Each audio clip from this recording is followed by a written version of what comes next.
Welcome to Even Tacos Fall Apart, a podcast where vulnerability meets resilience. I'm MommaFoxFire, and I am really glad you're here today. This episode is a special one. It was actually recorded way back in 2021. And while some things have changed since then, the conversation you're about to hear is just as relevant now as it was then. Maybe even more so. We're talking about something that hits hard for a lot of people, myself included, and that's gaslighting and toxic relationships. This isn't a buzzword conversation. I mentioned that this was recorded back in 2021. I know those are being thrown around a lot today. It's real. If you've ever felt like you are constantly second-guessing yourself, questioning your reality, or wondering how things got so confusing and heavy with someone in your life, this episode might speak to you. Gaslighting isn't always obvious. It can sneak in slowly and feel like death by 1,000 tiny manipulations. It can come from a partner, a parent, a friend, or even a boss. And when you're in it, it's disorienting as hell. Toxic relationships come in many forms. Sometimes they're loud and chaotic, but a lot of times they're quiet and sneaky. You might feel isolated. You might feel like you're walking on eggshells. You might even feel like you're the one who's messing up, when really you're being emotionally worn down over time. This kind of abuse doesn't leave visible scars, but it can absolutely mess with your sense of self, your confidence, and your ability to trust people, including trusting yourself. The good news is that you are not alone, and you can get out. You can heal. You can rebuild your sense of self after someone has tried to break it down. In this conversation, I talk with Dr. Stephanie Sarkis. She's a licensed mental health counselor, an expert on gaslighting and narcissistic abuse, and she's written multiple books on the topic. She knows what she's talking about, but more importantly, she has a way of explaining things that just clicks. We talk about how gaslighting shows up in everyday life, the subtle signs that often get brushed off, and how to begin reclaiming your power when you've been stuck in a cycle of manipulation. I'll also say this, if you're listening and this stuff feels a little too familiar, I get you. Whether you're still in it, just starting to name it, or on the other side trying to pick up the pieces, this space and this conversation is for you.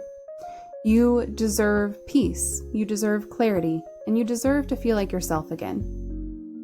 So take a deep breath, grab a drink, find a comfy spot, and let's get into it.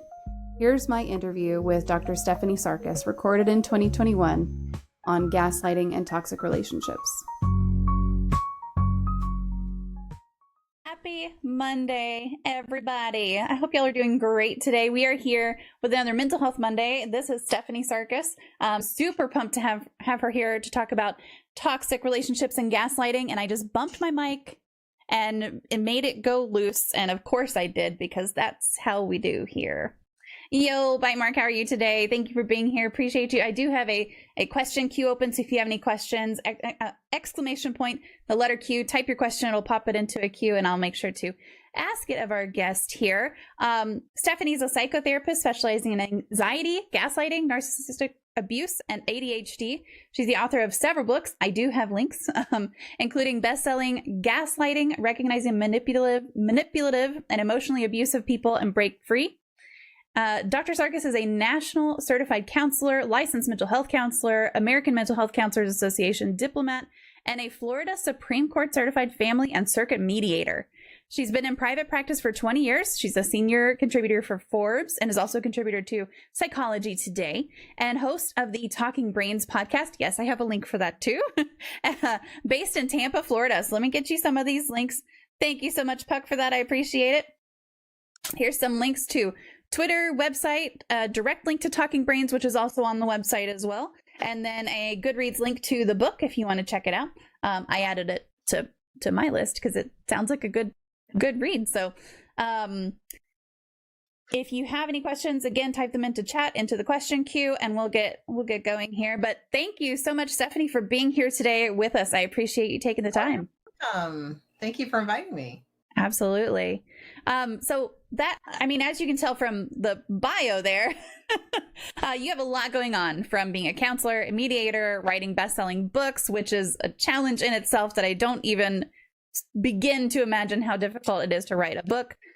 being a contributor to Forbes, to Psychology Today, podcast host on Talking Brains. I know you're involved in some other podcasts as well. Which of those is your favorite, or which one do you get the most satisfaction from? This sounds really cliche, but I think the thing that makes it my favorite is any way I can help people. That's such a counselor answer, isn't it? It's such a counselor answer. I just really enjoy helping people. If I can make somebody's life better from the work that I do, that's great. And the second part, I think the thing that gives me most meaning too is hearing back from people that something that I've done has helped. Because when you're writing a book, you don't always know the impact. But when I get people's emails or they call me and let me know how much it's helped, that means a lot because like you said, it's a lot to write a book. I mean, I love writing, but I think it's a long process. So when I can hear someone tell me that that they left their toxic relationship or they realized that they were going through gaslighting, I think that really makes my day, that someone's read something and made some positive changes in their life. So what more could I ask for? Yeah, that sounds really rewarding. So, I mean, not only are you directly helping people with counseling, but then through the book and you're getting this feedback from the book. I write and edit for a living for an architecture engineering firm. We write proposals and everything. And just that, it takes so much effort just to write something pretty straightforward and factual, and simple. I can't imagine just pulling it out of my brain and trying to put something that I just want to write onto paper. It sounds like a monumental challenge. Well, I think there have been so many people I've seen that have been in gaslighting relationships or been in toxic relationships while also having ADHD, anxiety, and depression. So I think those clients I've worked with have really kind of helped me write the book as well, because there's a lot of quotes and gaslighting from people that have been through abusive relationships. So I really have to thank all those people that have contributed and were okay with me including their quotes, because I think that's what really matters, is hearing from other people who've been through it. There's this idea of universality, which is you realize you're not the only one that's been through this. And I think that's such a healing, cathartic thing. Yeah, absolutely. I got out of a relationship, just got divorced. Actually, it was finalized this year. And it was very much a toxic relationship, lots of gaslighting, narcissistic abuse, everything, package deal, that one. And the reason that I was able to get the strength up to leave and work through that I did need to leave was because of my therapist. I wouldn't have been able to do that without her. So there's just the work that you do and everything is so helpful for a lot of people. And then the book sounds like it's really helpful as well. And thank you for acknowledging her. I think that's so important that a lot of us, especially us speaking for therapists, just this whole pandemic time has been, we're going through the pandemic and the quarantine just like everyone else. Yeah. So I think it's really helpful if you have a therapist, to give them some feedback about how much they've helped. Because I think a lot of us are really needing to hear that right now, because especially again, in the last year, a lot of people needed help. And again, we're going through some of the same stuff. Yep. So reach out to your therapist if you have one, and let them know that they found, you found them to be helpful. And thank you so much for doing that for your therapist. Yeah. Oh, absolutely. Listen, therapists are people too. Right. Yes, we are. Yes. This is a good moment to acknowledge that you'll see up at the top here, this says not a pro. That's because I am not a professional mental health worker. You'll see, that way, over here on Stephanie's, that she is an actual pro, but this is a reminder that she is not your actual pro. So any questions that you ask, let's make sure that they are on topic, but not necessarily diagnosing. We're not diagnosing here. So just a quick reminder. Therapists are awesome people. That's right. Absolutely. Got to stick that awesome in there. Yeah. Thank you. So what are some of your... on behalf of therapists. Yeah, there you go. What are some of your favorite hobbies? And do you feel that there are any distinctions between what you consider hobbies and what you consider self-care for yourself? I travel a lot. Well, I mean, the before time I traveled. Yeah. So that's one. I also do a lot of gardening. I think that there is a correlation between hobbies and self-care. Mm-hmm. It also depends on if you can kind of keep a rein on how much money you're investing in it too. I think when you don't watch how much money you're investing in it, I think then it gets to be a little less self-care, a little more anxiety. But if you can kind of keep things within your budget, I think that helps. So I find being outside to be very therapeutic. I think that's a big thing. I love being near the water. And luckily I'm in a place that I can do that. So I think that's the main thing is I think being outside, there's a different pace to nature. And I think that's really important that it just kind of helps you slow things down and realize, what kind of an infinite speck we are in the universe when you're outside in nature and you see birds and animals around. And it just helps you realize that your issues are your issues, but also there's a much bigger picture. Yeah. So those are just a couple of things I do, and hopefully I can get back to traveling. So yeah, I mean, that would be a great thing to be able to get back to doing. Well, I think our brains thank us for getting a different change of scenery. And I think that's part of the stress of being quarantined is that we weren't able to change our surroundings. Yeah. And our brains got kind of bored with it, or really bored. Oh, absolutely. So my kids are ready to travel. This summer was just killer for them because they're used to, we don't go on big like fancy vacations, but we go to the beach or we go to the mountains and camp or just something for a week in the summer, and we just didn't get that, and it was not great. They were pretty sad. Yeah. Well, you bring up a good point. You don't even have to spend a lot of money to go travel somewhere. Being outside doesn't cost you anything, right? So just getting a different change of scenery can be helpful. Yep. Yeah, definitely. So I want to just pay some respects in chat here. Thank you, NFS, for that follow. I appreciate it. Puck, thank you so much as well. I'm glad that you're here, and you stole the first from Bite. So there you go. Listen, they usually get it, and thank you for that sub. I appreciate that too. Welcome. Yes, absolutely. I'm so happy I know what this all means too. Yay, I feel so with it. You are absolutely with it. Listen, if I can be with it, anyone can be with it. All right. So can you tell us a little bit more about your experiences and what made you become interested in specializing in mental health? Sure. I've always wanted to be a counselor. I actually was going to work for CNN in my undergrad degrees in telecom production. But I decided I really always wanted to be a therapist. And I was the person in high school that everybody would go to with their relationship issues. And so I realized that I was probably a good listener for people. And then I took psychology in high school, and I was like, oh, this is what I want to do. So then I, got my degree in telecom, of course, because that's what you do when you want to go into counseling. So I got a telecom degree, and then I went into the University of Florida counselor education program. That's how I became a counselor. So I've always been fascinated with people and their stories and how people got to certain places in their lives and what their thought processes are. So I think that's kind of what started it.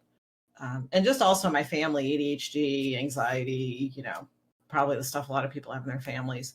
And that was probably a kernel of it. And then just the helping profession in itself. I really just love learning about people. Yeah. So you mentioned your undergrad degree. You have like 4 degrees from University of Florida, right? Right. Did you want to go to University of Florida from the get-go, or is that just like where you went? Oh, yeah. Okay. Oh, yeah. All right. No, I want to go from the get-go. Yeah. So my last 3 degrees are all from the counselor education program at UF. So that's where I got my PhD in mental health counseling. Yeah. Nice. I like it when people are really gung-ho about their school. That's neat. Oh, yeah. Because I didn't have that. Like I had gators in my wedding cake. I love it. Flowers. Oh my gosh. Yeah. That's amazing. That's incredible. That's a good way, I guess. Yeah, absolutely. So. NFS, a therapist with the unsung heroes of this whole pandemic shit show. Thank you for doing what you do. Yeah, absolutely. Oh, thank you. That's commitment right there. Speaking on behalf of all therapists. Absolutely. Listen, somebody's got to, right? Right. It can't be me. I'll do it. There you go. I like it. So what's your favorite thing about... Now I wonder how many thousands of therapists there are in the country and around the world. I don't know. That's interesting. On behalf of all of them, that's a lot of pressure, but I think I can do it. You can at least say thank you on behalf of all of them. That's not a big thing. Controversial. That's okay. Yeah. Surely all of them would say thank you. Of course. We'll just go with it. Yeah. I like it. So what's your favorite thing about working in the mental health field? And also, what are some of the biggest challenges about it? I'll start with the challenges first. The first challenge, I think, especially like during the pandemic, is just taking time to do proactive self-care, not just reactive. And when I talk about proactive self-care, it's taking care of yourself before you reach chronic stress or chronic burnout.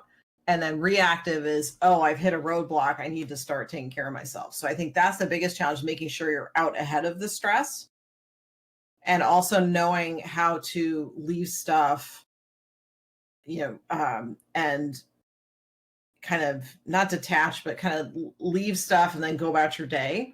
And there's always that work-life balance thing too. That's tricky. But the positives are, I love talking with people. I love helping people. I love it when people discover like new things about themselves and can take positive steps towards change. I also like helping people through times where it seems like they aren't sure where to go next. So I just find it really rewarding. Yeah. Yeah. It's definitely hard to, I don't know did you work from home before the pandemic and everything?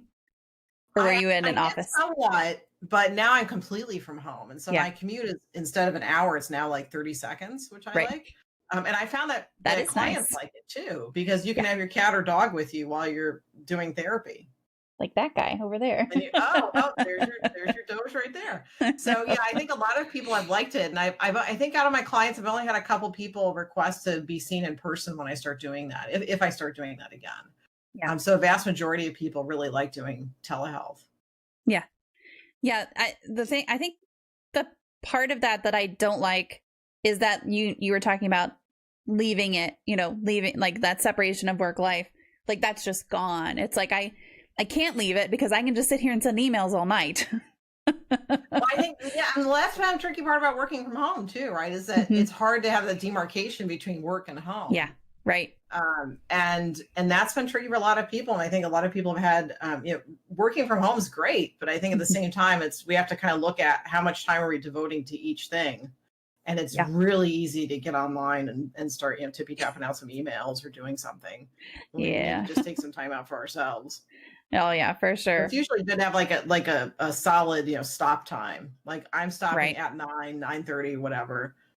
So, people can watch your stream at 9:30 Eastern. Yes. Yep. Or, it could just be that, hey, at this time frame, I just need to start unwinding.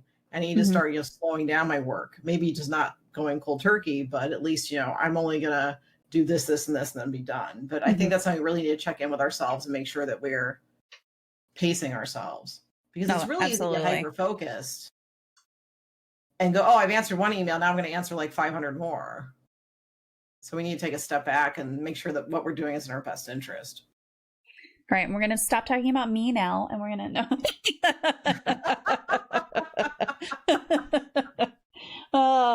pet Zoom photo bombs are the best. They really are. They really are the best. I love them.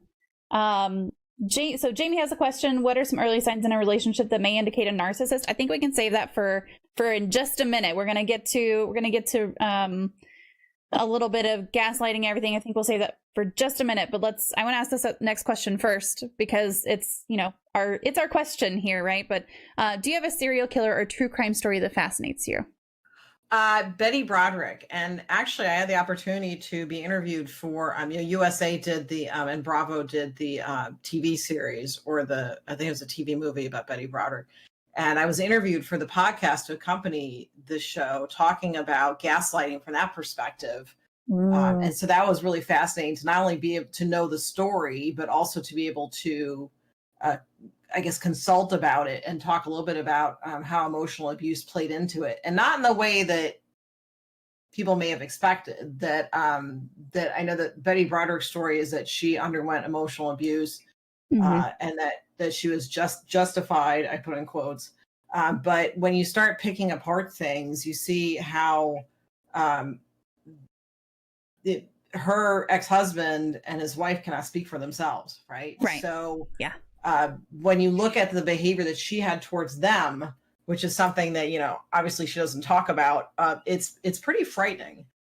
So I think that was something I think that needed to be delved into, is that perpetrators can have a history of gaslighting, a history of emotional abuse towards people. And even if the perpetrator says, no, I never did this, it was all them, well, those people can no longer speak for themselves. So I think that's something we have to keep in mind. So that's one case that's always kind of fascinated me, from the perspective of her feeling like she was the victim the entire time. Mm-hmm. And again, when you start delving into it and reading transcripts and looking at some of the stuff that happened, there is obviously something that was happening from her end, perpetrating things. So that's always kind of interested me, like how much either she's in denial or she needs to not talk about that piece. Mm-hmm. But again, it was kind of an honor to be able to be selected to be interviewed about the, I guess, machinations of her psychology and her antisocial personality issues and her gaslighting from that perspective, and be able to speak about it on the podcast connected to the show. So that was pretty neat. Yeah. So which show was that you were interviewed for? So the Dirty John series was started by LA Times, and they had the Dirty John series, and then they had that was the first season. And then they had the second part of that was the Betty Broderick story. So it was part. So Dirty John is like it's like a compendium of different true crime stuff. And so the initial Dirty John story was in LA Times, and they made a podcast, and they made a TV show about it. And then they made a TV show and podcast about Betty Broderick. So, and I think it aired on Bravo and USA. That's pretty cool. Pete and Christian Slater in it, I think. Wow. Nice. Those some big names there. I mean, it's a pretty fascinating story to look at the psychology behind her behavior. Yeah. It's incredible what motivates people to do those kinds of things. It's pretty crazy. Yeah. Yeah. Bite Mark asks, what is your favorite poem? My favorite poem is Richard Cory by Edward Arlington Robinson, and it's about a man that walked through town. Everybody thought he had everything, and he, when he spoke, he always spoke eloquently, and he always wore nice clothes, and he always seemed to have his act together. And then one night he killed himself. And I think that poem is really important because it looks at the aspect of depression and suicide affect all people.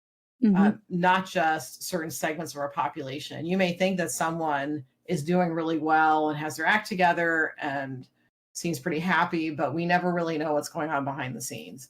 And that people of all walks of life, all socioeconomic status, can have depression. And it's something we need to take really seriously. Yeah. Yeah, you can't tell us from the outside if somebody's smiling, but, completely depressed. I think it's a common misconception that all depression is someone that doesn't get out of bed, but sometimes depression is just feeling like nothing.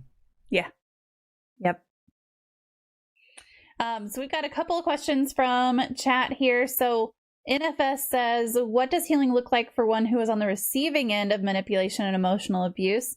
And also, how do you define gaslighting? Which takes us very, very nice segue there, NFS, into the next question, which is, we are focusing down on toxic relationships and gaslighting here. So maybe just explain what gaslighting is for those who haven't encountered it or haven't recognized it in their relationships or in their lives before.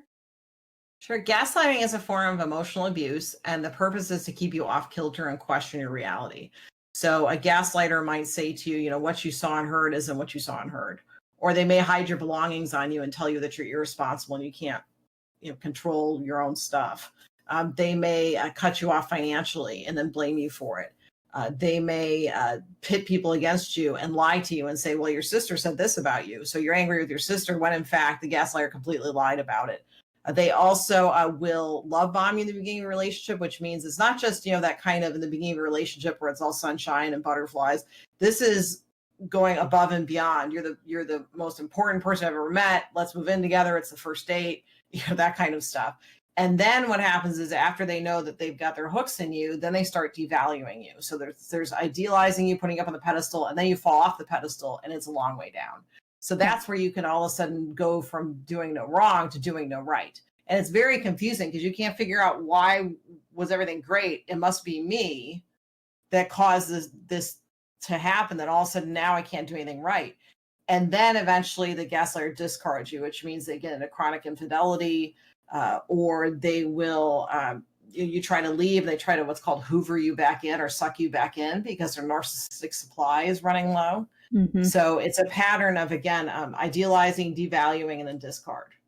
Yeah. So gaslighting, again, is a emotional abuse type, and it's very insidious, which means it starts out really slowly. So again, it's usually not until people have been in a relationship months, years, before they realize that this pattern of behavior has happened. And the purpose of the gaslighter, what they are trying to do, is to isolate you and make you not believe your own reality. So you have to rely on them for their version of reality, which gives them more power and control over you.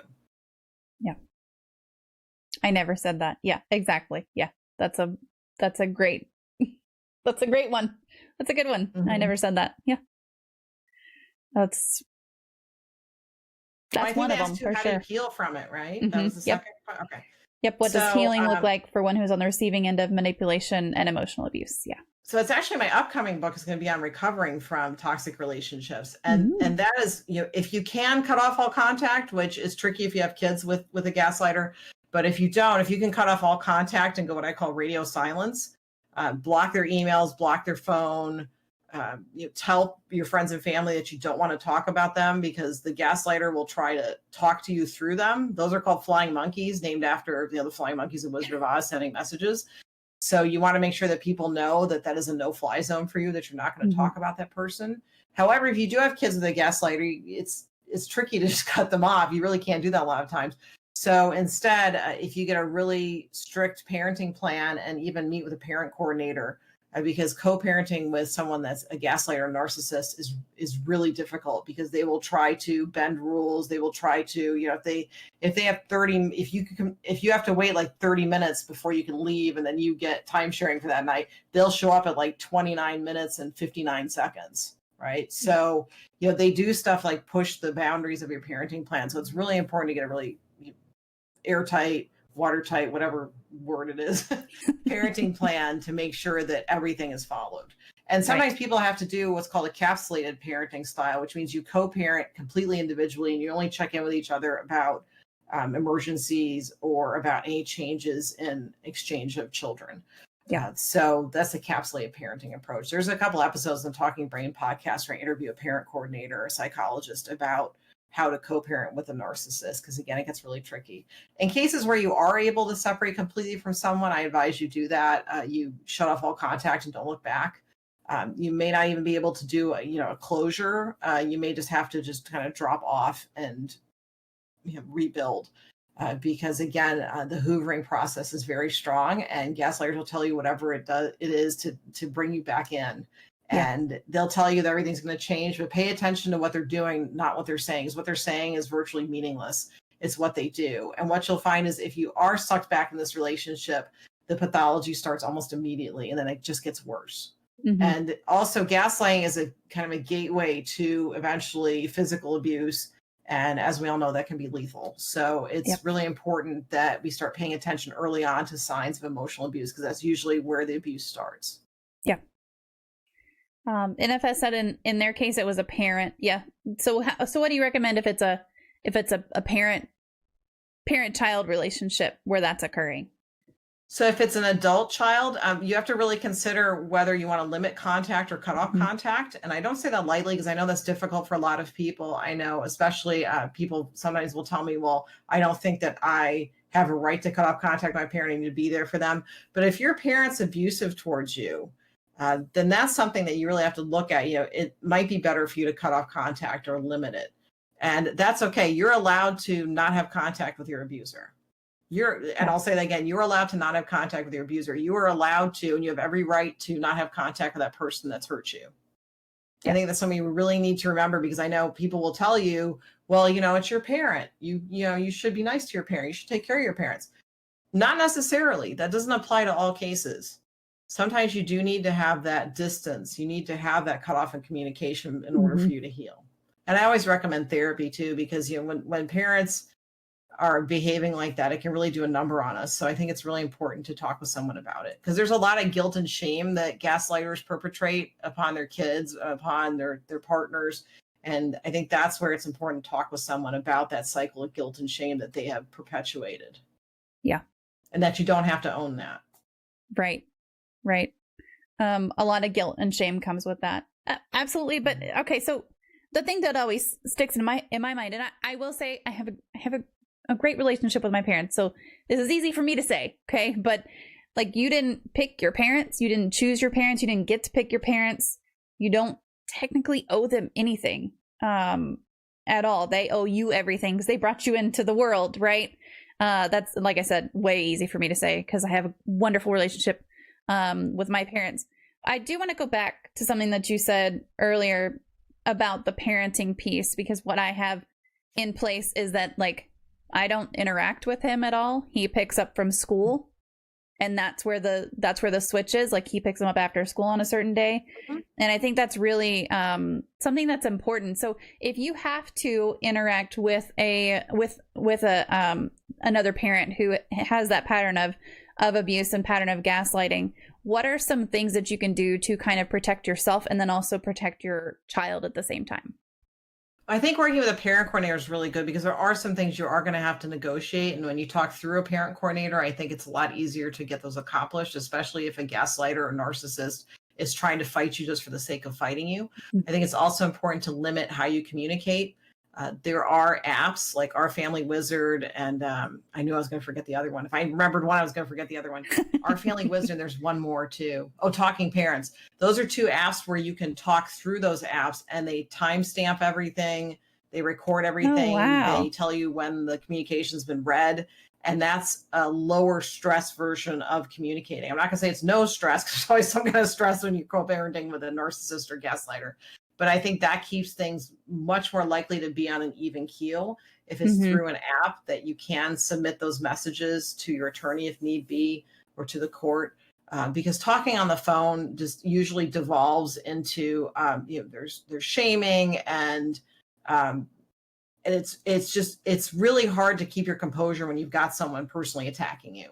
Right. And it's very easy for gaslighters and narcissists to all of a sudden like slip in a little something about, questioning your parenting, because they know that's what gets people, right? That's a big button to push. And so they'll say something totally unrelated, then all of a sudden slip something in about what a terrible parent you are.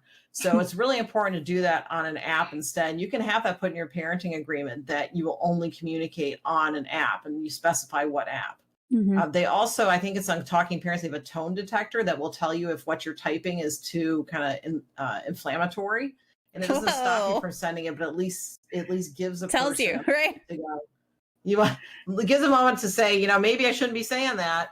Yeah. So that's a feature that can be added. You can have that add in your parenting plan, that they have to have that tone detector added to the app. So that's one thing I've seen that really works. And also having a neutral exchange point, or having mm-hmm. someone exchange the children for you, or like you mm-hmm. said, doing school pickup. Yeah. You don't have to have contact with that person. And also having it added that there's no talking badly about the other parent, even mm-hmm. if the parent assumes the kid's not in the room. That's a tricky one, because there have been narcissists that have said, well, I didn't know my kid was in the room. When you knew the kid was at your house, right? So the kid's going to hear you. Yeah. And also making sure that no legal documents are left out in a place where the child can read them. That's also been an issue with narcissists and gaslighters. So you can have that added to your parenting plan, that those things are not to occur. Nor is the parent allowed to have the children call you by your first name rather than mom or dad. That's another one, because that's a parental alienation technique, is that parents will get their kids to call the other parent by their first name instead of their parent. Man. So you get that added to your plan too.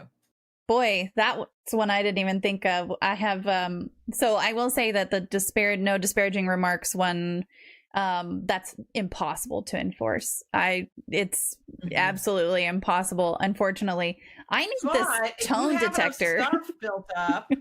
But if you have enough stuff built up, you can say, hey, on this parenting plan, so here are the 5 things that you haven't done. Mm-hmm. Or the attorney says, here are the 5 things that haven't been followed. So by itself, disparaging the parent may not be enough. Right. But when it's added in. A bunch of other things. And sorry, I interrupted you. No, you're fine. I also wanted to bring up a point too, that you have a really good relationship with your parents, and you had a relationship that was toxic too. So I think that we need to look at that too, is that you can have healthy relationships with your parents and still have a toxic relationship. No one is immune from getting into these kind of relationships. No one. Yeah. Therapists have gotten these into these kind of relationships. People that, again, have had great relationships with their families have gotten these relationships. There's no one size fits all to this, right? Everyone is immune to it. Right. Or everybody's not immune to it, I guess. Yeah. That makes more sense. I was just going to say, I need this tone detector for like work emails. As per my email. Right. Yeah. You might want to tone that down. you might want to chill on that one. You might want to chill. Want to pay respect to Chosen. Thank you so much for that raid. Welcome everyone who is here with Chosen. I'm MommaFoxFire. We are doing a Mental Health Monday. This is our guest, Stephanie Sarkis. She is here talking with us about toxic relationships and gaslighting. So if you have any questions, feel free to pop those into chat and we will answer them as we can. Hey, Coco, how are you? OJ, welcome. Posture check. Thank you for that. I appreciate it. I am going to roll my shoulders back a little bit. And we got to that chat. Yeah, I need that just for all the things. I'm guessing, Bite, that is about the tone checker, probably. I would say. Wouldn't that be great if we just had that internal thing with us? Yes, Maybe we shouldn't say that. Well, it's like I was talking before we started here about the at everyone, and it's like the confirmation. It doesn't mean I'm not going to do it. Are you sure you want to do that? Right. Yes. Well, I always say to people, is this in your best interest? Or is this in your kids' best interest? Right. That's something just to pause and ask yourself throughout the day. Yeah. So I do want to pull this question back up from earlier, which it's not working. I'll see why this isn't showing up. But Jamie asked earlier, what are some early signs in a relationship that may indicate that you are in a relationship with a narcissist? So it's on a first date that what they look like and how they're behaving is not what you saw online. It's completely different. You have someone that is constantly talking about themselves, not asking about you. Also, someone that asks you deeply personal questions that are inappropriate to ask on a first date. What they're trying to do is gather ammunition on you, and they want you to be vulnerable so they can strike. So someone that asks you what your deepest fears are or what your biggest losses in life, if they're asking you that on the first date, that's a big red flag. You don't want to give up that information to someone that quickly. That's something that builds up with emotional intimacy, and they don't have that with you yet.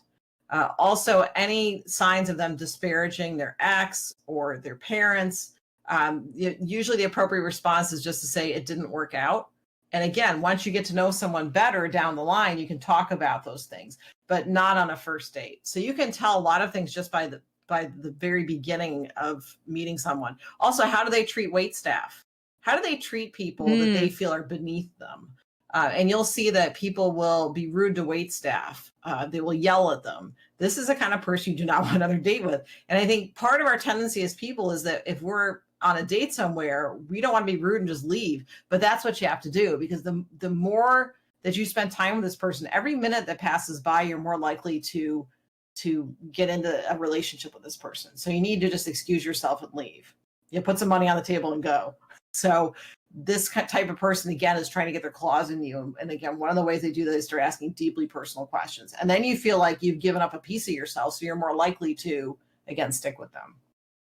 Yeah, that's sharing that part of you. And then, if they share something back, then you feel that more and more connected. But they don't share something back. That's the tricky part, is they will never share back the same amount that you're sharing. Please. So keep that in mind. Save me from this Girl And they Scout won't ask you cookie how hell. your day went either. Like, they don't ask about just daily stuff.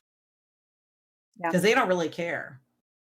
And they do cognitive empathy, which looks like they care, but there's no feeling behind it. And you can kind of tell after a while, like when someone's saying something and there's no emotion behind it, they'll say, well, yeah, how was your day? Like just kind of toss it aside. Or they'll do it only because you did it. And they think, oh, well, that's what we're supposed to do. We're supposed to ask about each other's day. But they don't really care what your answer is. They just keep going. So, yeah. So once you're let's say that you're past the first few dates and you've, you're kind of a little bit into the relationship and maybe you haven't noticed it quite yet. What are some things to look for whenever that those behaviors first start to turn for the worst? If your trusted friends or family tell you that this person seems off or they don't seem trustworthy or that you already seem different, pay attention to that. because those people know you well. And again, I say trusted because not everybody's good for us. But if you have friends and family that, you know, have your back and they're solid people and they're telling you that something's off, listen to them. Listen to your intuition. That feeling that tells you this is too good to be true or something's wrong, that's 99.999% on the mark. So listen to that. The longer you're in this type of relationship, the less you trust your intuition. Because again, the gaslighter wants you to believe their version of reality, not yours. So pay attention to intuition. If your kids tell you they think something's off, listen to that. If you find that you are changing what you're doing, you can't be yourself because you're concerned that if you're yourself, that you'll get rejected. That's another sign that this is not a healthy relationship. If you feel like you can't express yourself because you might get stonewalling, or that's a treatment where you just kind of get treated like you don't exist, watch what you're doing to prevent yourself from getting hurt. Yeah, and healthy relationships require effort, but they don't always require work. When you realize that you're putting in more work into this relationship than maybe what the other person's doing, or you find that you're putting work in the relationship where it's burning you out, you really need to pay attention to, if this is a healthy relationship or not. And again, you can notice this in the first couple months. Notice if somebody's love bombing you, if they start asking you about moving in right away, that's a sign. Again, in the beginning of the relationship, we have that romantic phase that lasts for about 6 months to a year where it's butterflies and sunshine. But again, this is above and beyond that. This is telling you that you're the best person they've ever met. If someone tells you that you're the best whatever they've ever met, you want to run the other way, right? That's a clue. If they're telling you you're the best whatever, that's logically can't be the case because there's 7 billion people in the world. So they tell you you're the best whatever, go. Because what they're doing is, again, they're idealizing you. They're putting you on a pedestal. And you're going to fall off that pedestal. It's just a matter of time. Right. If your pets don't like them. Listen, I ignored my best friend. I ignored my dad. And of the people in my life who are like brilliant people who really know me really well, like those are the two. And I ignored both of them. So don't ignore it. And you think you're in love, right? And love kind of does this. I mean, it's like temporary insanity, right? So that's where I always find helpful to tell people to write a list of what you're looking for in a partner. And when you're getting all those butterflies and that in love feeling, look back at that list and see how many characteristics that person actually meets. Like if you have on there loves dogs, and this person obviously does not get along with your dog doesn't like them. First, if your dog or cat has any issue with someone, just get rid of them. The person, not the cat or dog. No. Trust your cat or dog. I would never look at him. He's such a sweetie pie. So I had a dog that he only growled at 2 people in his life, and they both turned out to be animal abusers. Wow. One was a neighbor and one was somebody, a partner, someone I worked with. Yeah. So those were the only 2 people he ever growled at. So they know. That was sweetie pie. So they know. Yep. But yeah, listen to people that tell you that something's off. Yep, absolutely. So what are the best and worst things you can do when you are dealing with someone who has that history of gaslighting? And, somebody brought up a parental relationship. Somebody's already brought up like intimate relationships. So I guess kind of both there. First, know what your boundaries are. Reinforce to yourself what your basic human rights are. Your rights are to change your mind at any time, to say no at any time, to do less than what's humanly possible. And I'll repeat that again, because that's a tricky one. You have the right to do less than what's humanly possible. You have the right to do less than 100%, and that's okay.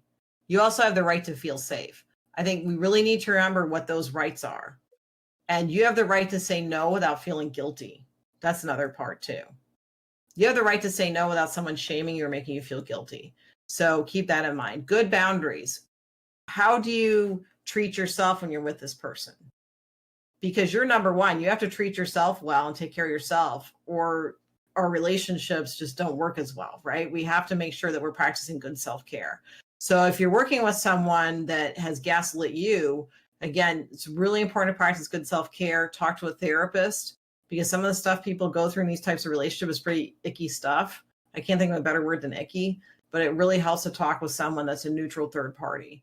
If you are in a relationship with someone that has a history of gaslighting, but they've worked on their stuff, because I'll just mention first that there are different kinds of gaslighters and narcissists. Well, first I'll talk about gaslighters. So there are gaslighters that are purposely trying to manipulate you. And if they have narcissistic personality disorder, that's known as being very difficult to treat. These are people that will not go to the therapy. If they go to couples therapy, they'll tell the therapist that you're the problem and put everything on you. There's also gaslighters that learned this type of behavior from their parents. So their parents were unhealthy and they manipulated their child. Now, sometimes what happens with that is when the gaslighter gets older, they're in relationships and realizing, wait a second, this relationship isn't going the way I want it to. And I think I have some stuff I need to work on. And those people have gone to therapy, and a lot of them have worked on their stuff, and they become a healthier person from it. So first you have to look at, have they gotten help for their gaslighting behavior? Have they made amends? Have they had relationships that have been healthier since that point? That's something important to look at. If it's a parent, again, has that parent made amends to you? Have they owned up to their behavior? Because a lot of times what we're just looking for is a validation of, yeah, you had some really crappy behavior towards me, and I'd really like you to acknowledge it. So it really depends on what you define as being enough for you to consider reconciliation. Again, you do not have to reconcile with your abuser. I think that ideas that you can just get together and sing kumbaya and be okay with someone that abused you, I think is something that's not feasible in many cases. That person has to really show that they've done some work and also made amends to you. So I would really look at that before considering having someone that has had gaslighting behavior towards you, back into your life. You really have to consider, again, is it in your best interest? Yeah.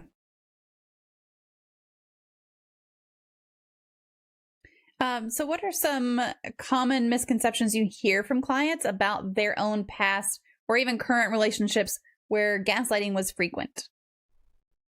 I hear a lot about, it was my fault. If only I'd done this, the relationship would have worked. I hear that a lot. And I think that's part of what abusers, gaslighters do to you, is they make you feel like it's all your fault.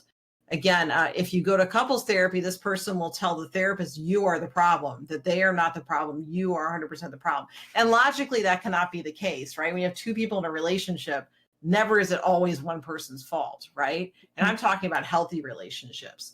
Abuse in itself is a big issue, and that could be all one person perpetrating the abuse. But when you have a narcissist going to therapy, they're not going to therapy for themselves. They're going in to fix you. Narcissism has this feature called it's egocentric, which means that they think that they're fine. Everyone else has the problem. Most people are ego dystonic, which means that you think you got some issues and you got to work on them. Again, egocentric, you think everyone else has a problem, but you don't. So these are people who are not likely to go for therapy, I guess, again, unless they want to bash you or fix you to the therapist. And therapists that know what they're doing will pick up on this, but these people can be very suave, very persuasive, and can look very normal to people. So it's really important that when you're working with a therapist that you know if they have any training in gaslighting behaviors or narcissistic abuse.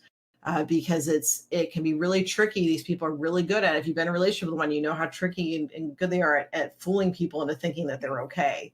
These people can be upstanding pillars of society. They can be active in their community. Everybody thinks they're great, which they also will use against their victims or survivors and say, well, oh, sure, you can tell people about what's going on, but who do you think they're going to believe, me or you? And they'll say, well, I've got this amount of power, and how are they going to believe you about this? I mean, they will use that to their advantage. So it's really important, again, when you see someone for therapy, that's someone that has a background in treating narcissistic abuse. And also, and I think this is one of the questions we're going to talk about, but when you're in a relationship and that person refuses to go to therapy on your own if they refuse to go. That doesn't mean you can't go on your own. In fact, I recommend it if your partner doesn't want to go, or if your relationship with someone you suspect is a narcissist and you attend a therapy session, they just say how you're the problem. Start going to individual therapy. Because many times couples therapy with narcissism is not going to work that well, because the narcissist will constantly focus back on you, or they'll eventually tell the therapist they don't know what they're doing, they'll leave. Yeah. So seek therapy on your own. I actually have a perfect anecdote about this. So my ex and I, we tried couples counseling, which I think that the way that we went about it was right. I had an individual therapist, he had an individual therapist, and then we met together with both therapists once a week. So it was like 3 different appointments every week. And that, I think the concept is great. On paper, it's great. On paper, yes, absolutely. But and this was the dumbest thing that he could have brought up. We only went to this joint session like 5 times before he was like, we're not doing this again. End of story. Fortunately, I found myself a different therapist and kept going myself. But he brought up, one of the first things that he brought up was housework. And he said that he did way more housework than I do, which is like completely untrue. That he did way more housework than I do, that, you know, there was never anything that was fair, that everything always fell on him. And so his therapist actually said, why don't you pick an app and you mark off stuff? So we picked an app together. We started marking off stuff. Clearly, I was like doing at least double what he was doing based on the app that we were both using and both putting together. And we went into the next therapy session and they asked about it. And he said, oh, well, I just don't remember to mark stuff off. I said, that's okay. I mark things off for you so we can still look at the data. And he said that I was not marking everything off, that I was not doing things this, that I was not doing things that. Focus, right? Yeah. Yeah. And then your quote unquote dishonesty about the app. yes, right. Like, yeah. Right. I'm like, let's look at the data. It's data. There's hard data to look at. Facts and figures here. And like I said, we only went 5 times before he was like, this is crap. It's never going to do anything. It's never going to change anything. It's never going to change me is what it was. It's never going to change anything. Right. It's never going to change me, not him. So yeah, it was just classic. And that's a really interesting model, though, to have. I mean, the way I usually do couples therapy is I will not see people for individual if I see them for couples therapy and vice versa, because I think that gets kind of muddled. So there are different therapists with different styles, but that's the way I do stuff. Is either you see me for couples therapy and I refer you out for individual, or I see you for individual and I refer you out for couples. Yeah. So, but I guess it's just different modalities for different types of therapeutic orientations, I think. Yeah. But I have not done couples therapy like that. I would find that to be very tricky. Yeah. Well, and I think that it would have worked pretty well because we had very specific things we were trying to work through at the time. And he was seeing an addiction specialist. He's an alcoholic. He was seeing an addiction specialist. I was seeing someone who specialized in depression. And so it seemed like it was going to work out well. But like I said, we only went 5 times because, you know, why work on something that isn't making him look good? Right. My workout plan is not a problem. Yeah, right. Yeah, exactly. NFS says, can you speak to the idea of the fake apology or the sarcastic apology? Sure. So narcissist gaslighters rarely apologize. If they do, it's because you've said to them, I need you to apologize or I'm leaving. You know, they're getting that cut off in narcissistic supply. So let's say, well, I'm really sorry that your feelings got hurt. It's not a true apology. A true apology is, I'm sorry I did X and it caused you this, and this is how I'm going to work on it. That's a true apology. A false apology is, I'm sorry you're so sensitive about blah, blah, blah, blah, blah. Usually it has something to do with you're too sensitive, you looked at this the wrong way, or, you are, whatever the insult is. I'm sorry you got your feelings hurt. Only apology under duress. Yeah. I'm sorry you got your feelings hurt. Right. I'm sorry you got your feelings hurt. Even though you didn't really understand what I was doing. Yeah. Or that didn't really happen. But fine, if it makes you, feel better, that kind of thing. That's the false apology. And there's also that cognitive apology where you hear the words, but there's no feeling behind them. It's like the person's just like dead in the eyes. Like what they're saying has no connection to empathy. There's just no connection towards your pain. It's like that chip is missing. Yeah. I like that. The chip is missing. That's good. Definitely resonates. For sure. So we've touched on this briefly, but at what point should you walk away? Is there a line to draw if it's a family relationship, or are you pretty stuck with them? And then also, if you are in an intimate relationship, at what point do you draw the line and say enough's enough? Then let's say that, including if you have kids. Well, I think it's different for everyone. And I think that's something that I talk with people in therapy about, is that when is enough enough? What's your line in the sand? In an ideal world, it would be as soon as we see someone practicing emotional abuse or verbal abuse. That's when we would leave. I know life is not that simple. And also, again, these are people that are very persuasive in beginning of relationships. So you automatically blame yourself when that starts turning. But that would be ideally when you go, if there's any inkling of this person having control issues. In the beginning of a relationship, what looks like possessiveness can be construed as, oh, they're passionate. But if you look at down the line, that turns into pathological jealousy. So we need to look at how these things that are kind of interesting about people, how they can flip into pathology later on. So we need to pay attention to that. So I think any line in the sand is when your rights are being violated, when you feel like something isn't safe. And again, look at those rights. You have the right to say no. You have the right to change your mind anytime. You have the right to feel safe. You have the right to do less when it's humanly possible. So that's from a book called Your Perfect Right by Alberti. That's Albertti. I recommend everybody gets that book, Your Perfect Right, because it's a great book. You just open it to any part and it'll tell you a little bit about what your rights are as a human being. I think that's really important to remember, especially when you have someone telling you that you don't have rights or treating you as less than. So yeah, the ideal would be any time that you feel like there's an imbalance of power that you leave.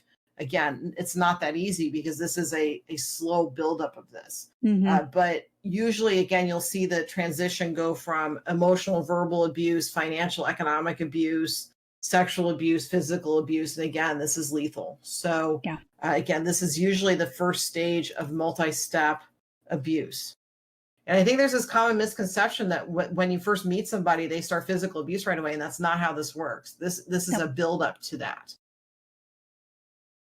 So again, get out as soon as you realize that there's a power imbalance, that you're not being treated the way that you need to be treated. And again, it's easier said than done because, you know, when you have a multi-year relationship with somebody, when you have kids, it's not that easy. But that's, again, where it's really important to talk with somebody, a mental health professional, about what your rights are, what your options are. And to also find out more about, you know, is this an abusive relationship? Because sometimes, again, when you've been in this for a while and it's been a slow build up to it, it really helps to have confirmation from, again, a neutral third party that what you're in is toxic. Right. Yeah. And again, I think also if you have anxiety, depression, or ADHD, I think you can be especially vulnerable to people that are gaslighters or narcissists. Or if you're grieving, if you've gone through a loss, I think people that are pathological will sense that. Or people in helping professions. I think that people will sense, people with pathology will sense that you're vulnerable and they will go after that. So I think it's really important to make sure that you have extra protection in the form of talking with someone about that. Yeah. Is there any, I guess, comorbidity of like someone who is likely to gaslight and a typical diagnosis that they would fall under? Not saying every gaslighter has this diagnosis, but, you know, that kind of thing. If people do have a diagnosis of gaslighting, usually it's antisocial personality disorder, or what we commonly refer to as sociopathy, or narcissistic personality disorder. Again, but you make a good point that gaslighters can also not have a diagnosis at all. Right. Yeah. And also, again, if you look at people with personality disorders, and what we're talking about is what's called cluster B personality disorders, which includes antisocial and narcissism, they very rarely tend to go to therapy on their own. So rarely going to have a diagnosis. Yeah. So again, you need to look at the behavior regardless of the diagnosis to see if that behavior is acceptable or not. But you do see if people are diagnosed as usually antisocial and narcissism. Yeah. Morris said the hardest part of his relationship is figuring out what to get for dinner. Yes, I like it. Perfect. That's what it should. Well, right. It would be nice. Good relationships are effort, but not work. Yeah. Yep. NFS said it took me 20 years to stand up to my parent and cut off contact. I'm happy for you. If you were able to really do that, I'm really happy for you. That's wonderful. And it's hard. That's a hard thing to do. It's a hard decision to make. I think especially too, if you have friends and family are telling you, oh, well, you shouldn't be doing that, like I said. But again, you are under no obligation to maintain contact with your abuser. Yep. Yeah. So Jamie asks, I heard it is very common for narcissists and empaths to be in relationships with each other. Why is that? I think that's when we speak to the vulnerable piece. And when we talk about, we like you and I, I'm not speaking about myself in third person. I'm like, that sounds narcissistic. But when we talk about like depression and speaking on behalf of all therapists. You what? You're speaking on behalf of all therapists still. That makes it sound much better. Thank you. And now I think I totally forgot the question. So, Sorry. okay, so wait, tell me the question again, because now I just start thinking about why I shouldn't be saying we. That's that's okay. Why is it common for narcissists and empaths to be in relationships with each other? So so that's when we talk about depression, anxiety, ADHD, going through loss. When you are vulnerable, people like this will kind of sense that out, because they know that people that are empathic will tend to be more accepting of a variation of behavior. And also, again, if you're in a helping profession, I wouldn't be in the business I was in unless I thought that people could change, right? So if you have someone that's preying on someone in a helping profession, whether it's a teacher, medical, therapist, there's a variety of helping professions. Again, part of the reason why people are in those professions is that they believe in people's power to change. So I think we're more likely to accept someone behaving not up to the standards that we believe they should behave, but still accepting them anyway. Yeah. So I think that's what makes people more vulnerable. And that's something you really have to watch, especially if you're empathic, is that you need to watch that people aren't preying on that. Yeah. And that includes also, if you've been widowed or you're a widower or divorced or anything where you're going through life adjustment, life changes, the kids, leaving the house, going off to college, you're vulnerable. And so I think that's an important thing to look at, especially when you are dating, is that whether someone is attracted to the vulnerability or to you. Yeah. That's something you really need to look at. And again, I keep saying this over and over again, but going to therapy and working through your loss and making sure that you rebuild your sense of self, especially after a big adjustment, big life change, I think is so important. Yeah. And if you don't have access to therapy, you can do your own work too, by just reading up on things and joining, online groups and, attending the streaming. So, things like that help build up that sense of self that sometimes gets kind of broken apart when you go through big life transitions or if you've been in a toxic relationship. Yep. And then sometimes you're just young and dumb whenever you start a relationship with someone and don't know what you're getting yourself into. Because you don't know what you don't know, right? I mean, yeah. I don't know anything about that. Like the best ever. Yeah. Yeah. So, yeah.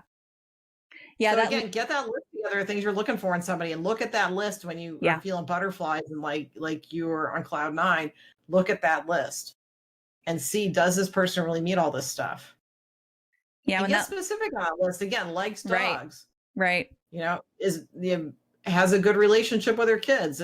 Write down stuff that you are looking for in someone and get as particular as possible and write it as a positive.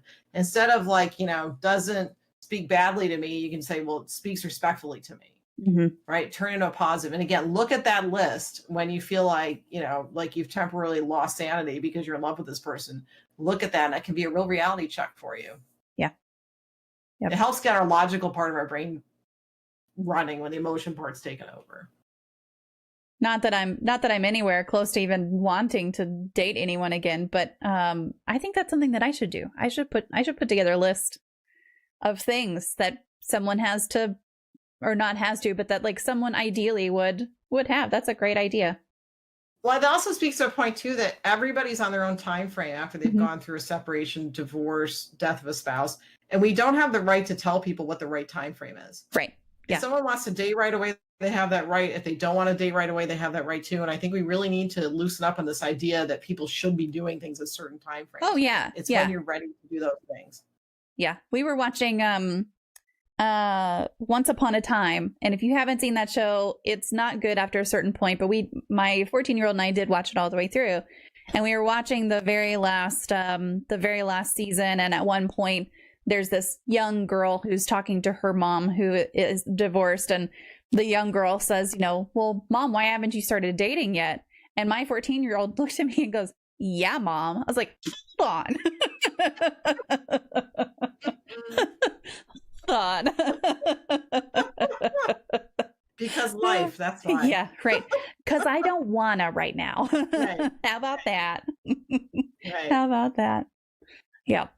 So how do you go about healing from a toxic relationship or one where you were a victim of a gaslighter? I know we touched on this a little bit earlier, but And you need to cut off contact again. If you have Mhm. kids, it's a little bit trickier. And that's when we talked about, finding an attorney. There are also pro bono attorneys you can find online. There's a whole page of people that work in pro bono family law. Yeah. Also getting a parent coordinator and having a strict parenting plan.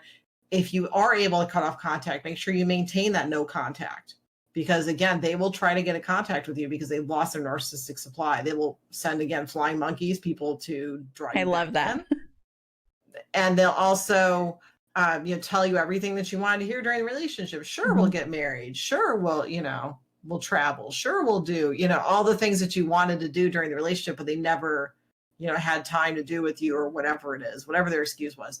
So, and as soon as you get back in the relationship again, same thing. So it really helps, again, and I say this over and over again, to go to a therapist. If you don't have health insurance or it's not covering your health insurance, there are several therapists who'll do sliding scale based on your income or offer pro bono therapy. Many of us have moved towards teletherapy, so you can see a therapist from the comfort of your own home, which is really nice, especially if you have anxiety or depression. It's difficult for you to leave and go out places, especially right now too with the pandemic. But now, again, you can do that from the comfort of your home. So also connect with other people, join support groups. Talk with other people who have been through this, that have come out on the other side of it. I think that's always hopeful too, to see that people can rebuild. And I think it's really important to know that there's hope, that things can get better, and you can find a sense of peace in yourself and rebuild. And then in the future, if you're ready to look for a partner or meet someone, that you're able to do that in a way that you're pretty sure that the person's healthy. Because I think that sometimes if you've been through this, your alarm bells are out, right? Which they should be, right? You should be hyper vigilant of this stuff. But at some point too, what's a healthy relationship? What does a healthy person look like? I think is an important thing to learn as well. Yeah, absolutely. I did pop into our chat the find help command. So that gives you local resources through Psychology Today. If you're looking for a sex positive therapist, you can type !sex positive. International Mental Health Support, there's To Write Love on Her Arms, that resource there. And then also the RAD Therapist Finder actually connects you with a real human to help you find someone who suits your needs. So you're welcome to use any of those resources, whatever you're facing. You absolutely deserve to be connected to help. Therapy's awesome. I love therapy. It sucks. Don't get me wrong. It's work. I mean, there are going to be times you go to therapy and you're going to want to take a nap afterwards. Yes. I mean, it's a lot of work, but there's also the reward from it, which is feeling more, again, at peace with yourself and feeling like you can be the best version of yourself. Yeah. There are lots of hard work. There are lots of times where I'm like, okay, my therapist is on my bad list today, but also I love her to pieces because she has helped me grow so much, even in those, like, you're on my bad list today. That's actually a good sign, though, because I think when you have a connection with a therapist, I think therapists can challenge you, and I think it's going to be stuff that you're not always going to like pointing out stuff that maybe your behavior is incongruent with what you want in life. And I think that that's a very normal reaction. I think that also there's a side to that, which is if you meet with a therapist and the two of you just don't click, that's normal. It's just like sometimes we click with certain people and sometimes we don't. Like, I think you and I, when we started talking, we were just laughing from the first 5 seconds. But if you meet with somebody and it's just not your cup of tea, you have every right to go see someone else. I mean, it's kind of like therapy is kind of like, in a weird way, shopping for a car. Like you're going to find some cars you're like, this is a perfect fit. And then there's going to be cars you're like, that's not going to work for me. And that's normal. So you may have to meet with 2 or 3 therapists, do like job interviews sort of with therapists before you find the one that clicks with you. Yep. Yeah, we've talked about lots and lots we've talked about on here. You can fire your therapist and find the one that works for you. Just don't fire therapy. Like, keep finding what works for you. But if you're not clicking with a therapist, get a different one. Right. And I actually wrote an article in Psychology Today about firing your therapist. What are the times where you need to have a change in therapist? That could be that you've just reached this stagnant place in growth and you feel like you're not going anywhere, and you've talked to the therapist about it and you still aren't kind of going anywhere. I always recommend talk to your therapist about the issue first, even if it feels awkward, to see if it's something that they can resolve. And then if you feel like that still doesn't answer your satisfaction, or if you just feel like you need to change, seek another therapist. Yeah. You aren't going to click with everybody right away. But Right. if you do, that's great. Right. Yeah. Are there any regular habits that you either maintain yourself or that you encourage clients to develop that you feel might not get enough attention, but that support overall well-being? Well, first I'll say the ones that usually do get a lot of attention, which is exercise every day. The recommended amount of exercise, an hour a day, even if that's like cumulative. So if you walk up the stairs instead of taking the elevator or something, that counts. You need to get your heart rate up a certain amount. And I always have to add with the caveat of check with your doctor first before starting any exercise program. Meditation, mindfulness, the name 3 things exercise is really helpful. So that means when you are feeling keyed up or feeling not yourself, you name 3 things you can see, 3 things you can feel, 3 things you can hear. And you do that over and over again until you feel like you're centered and calm. That's a really helpful technique. So I think those are the 2 that a lot of people talk about. Again, therapy, we've talked about that several times. The ones that I think, again, travel, I think is a great stress relief strategy. Again, it depends on who you're traveling with and how you travel. But, if you're lucky enough to find a good travel partner or, have a system worked out for you, I think the more you travel, the easier it gets. I kind of like immersing myself in wherever I'm at. And that's not for everybody, but I think if you find a style that works for you, and again, you have a travel partner that does the same thing, or if you like traveling by yourself, I think that's a great way to reduce stress.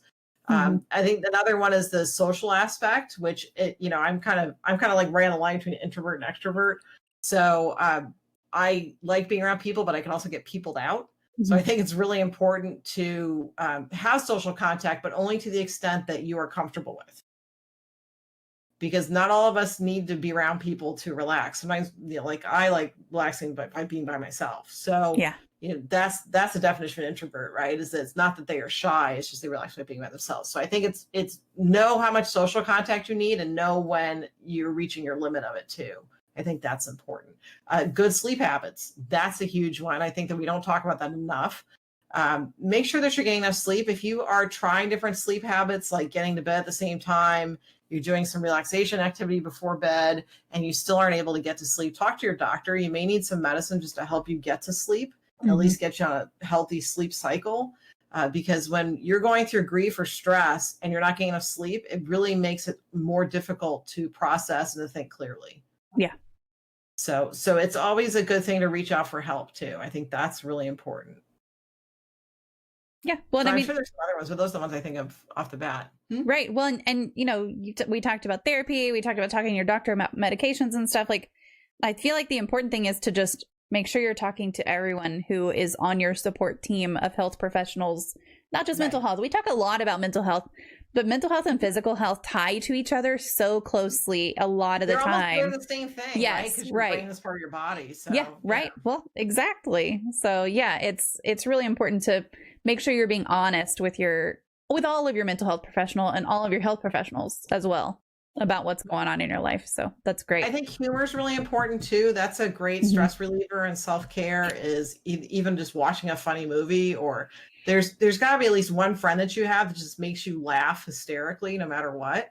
And I'm lucky to have a friend like that in my life. And so we'll actually meet on virtual. She's in another state, so we'll meet on virtual reality sometimes, like a few nights a week, and we'll just laugh hysterically the whole time, like the whole hour and a half we're talking with each other. And again, it's something that I've known since I was a kid, so you have that history with them, and it just feels so good to laugh.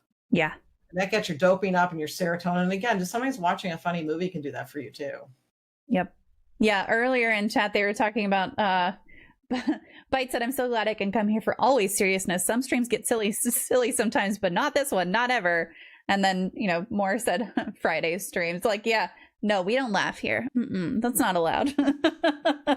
Humor is definitely appreciated here. Humor is definitely appreciated here. I think, it's, what was it? Mel Brooks said, like, if you're not laughing, you're crying. I mean, it's like we have to laugh to get through things. And I also want to mention too, virtual reality is a really cool thing that you can go different places, even if you're quarantined. Because I know a lot of us still are, but that's a way that you can relieve stress. They have meditation apps on virtual reality, and it actually kind of makes you think that you're in a relaxing place. And again, you can do different activities with friends. They have a hide and seek app, my friend and I do, where we just hide places and find each other. That's amazing. It's so much fun. And you can, and there's also part of this app where you can swim around. So we just swim around looking at fish, and it just sounds hysterically funny, and it is. And it's just silly stuff. And after having a long day, it's just fun just to swim with your best friend around looking at fish. Yeah, And absolutely. you're doing it in your living room. So I think virtual reality is something I just wrote an article about this in Psychology Today, where that's becoming kind of the new frontier of therapy, is that using virtual reality in conjunction with whatever therapy you're doing to do meditation, or there's a lot of exercise apps on VR. So that's something to look into. Yeah. Hey, Jamie said, okay, fine. You convinced me to get off my butt and schedule my yearly physical. I haven't seen a doctor since before the pandemic, and I've got definite stressors that affect my physical health. Hey, look, we made a difference to at least one person today. That's all I'm here for. Hey, Kate, how are you today? Thanks for joining us. So if you weren't doing what you do now, or if you had chosen a different path completely, what would you be doing or have done instead? When I was a kid, I wanted to be an obstetrician or an astronaut. And then I realized I can't do math. So that cut that career really short. But those are things I wanted to be when I was a kid. I always think that's interesting to ask people like what they want to be when they were a kid, because there's usually a sliver or something with that you wind up being, right? Or you want to be. And those both involve helping people and science. So there you go. No, so that's psychiatry. I don't really want to do that, but that's psychiatry.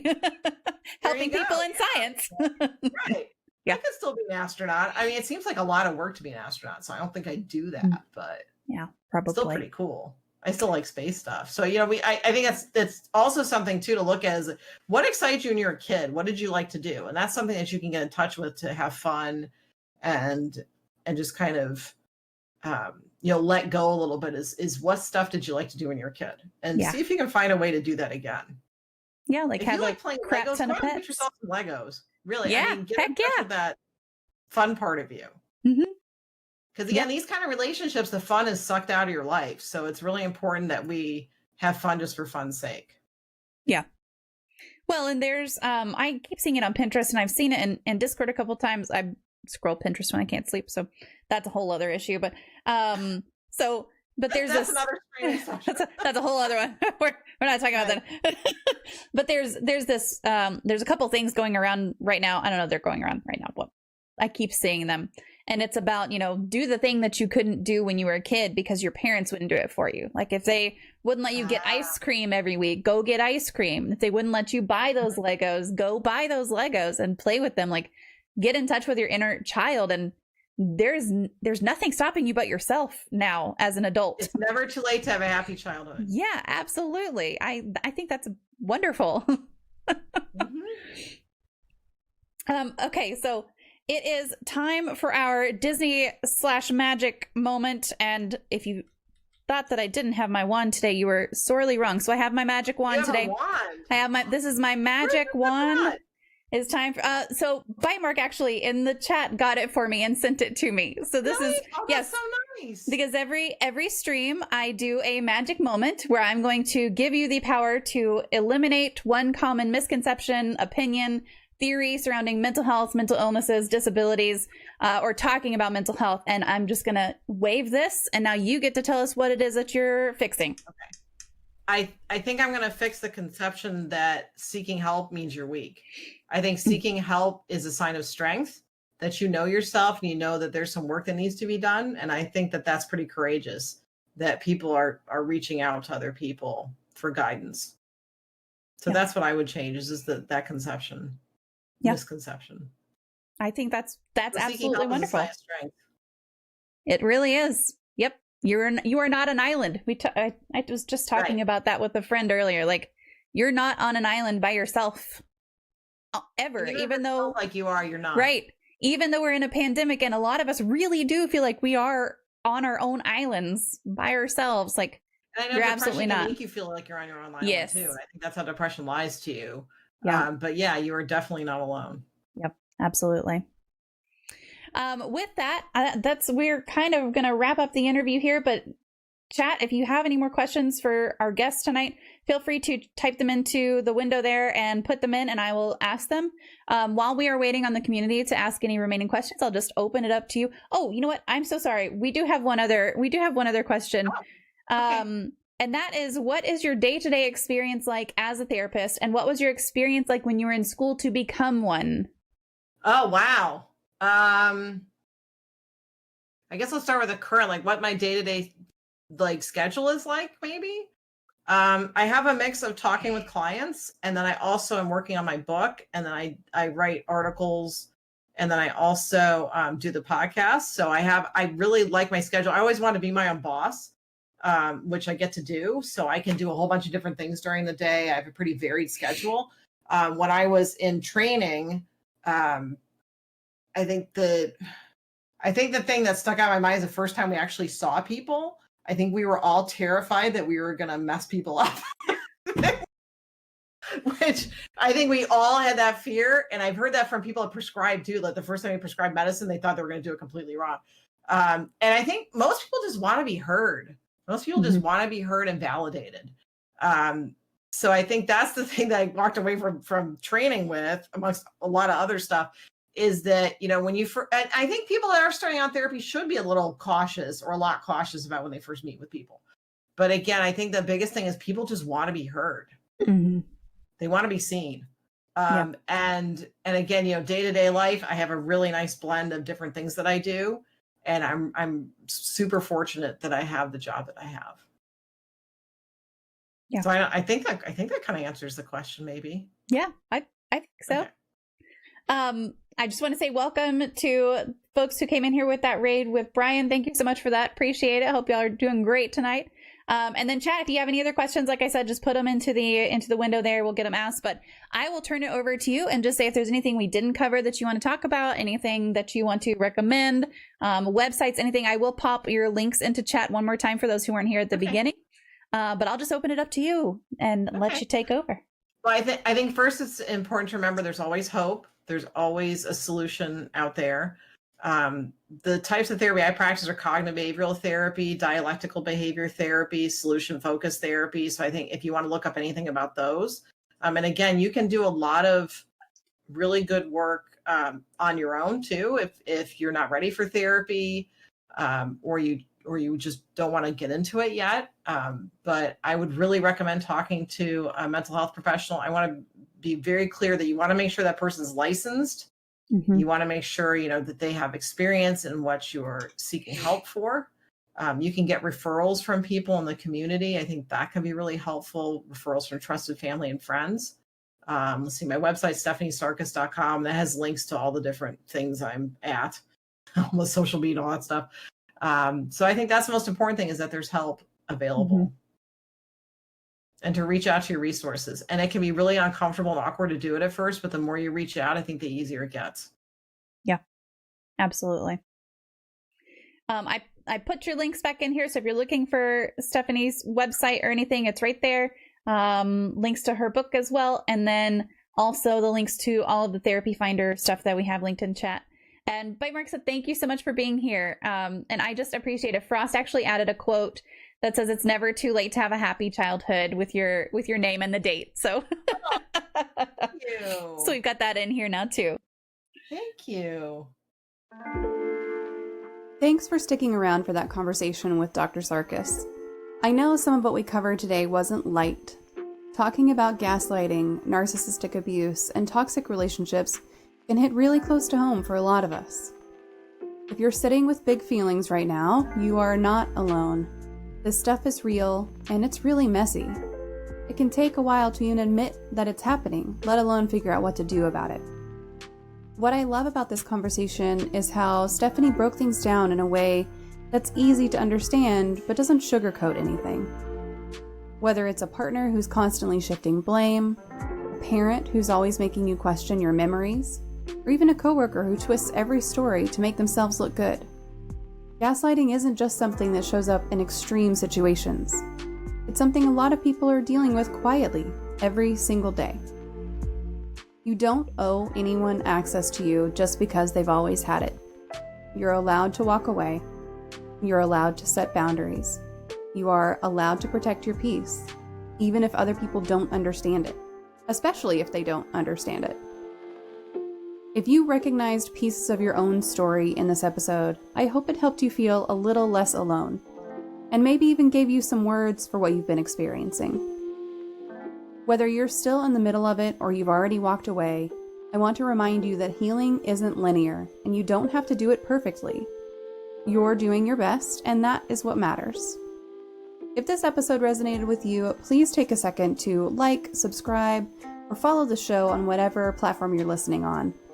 And if you've got a minute, leaving a review or a comment is one of the easiest ways to help Even Tacos Fall Apart reach more people who need these conversations.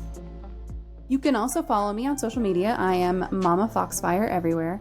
And check out the links in the show notes for resources, books we mentioned, or more ways to connect. If you know someone who could use this episode, share it directly with them. Send them a link.